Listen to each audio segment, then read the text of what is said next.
اللہ کے رسول صلی اللہ علیہ وسلم نے رمضان المبارک کے مقدس مہینے کے بارے میں فرمایا کہ جب رمضان المبارک کا مقدس مہینہ شروع ہوتا ہے تو اللہ تبارک و تعالی آسمان کے تمام دروازوں کو کھول دیتا ہے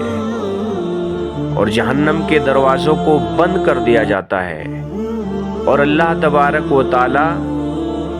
آسمان کے دروازوں کو کھول دیتا ہے اور جہنم کے دروازوں کو بند کر دیتا ہے،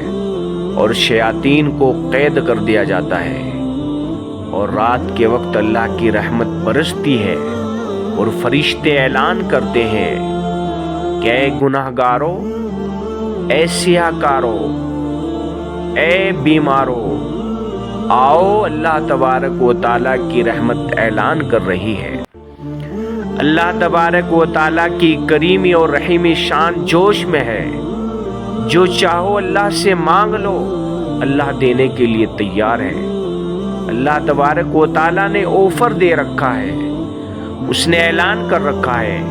کہ اے گناہ گارو، آؤ، اپنی بخشش کرا لو، اے رازقو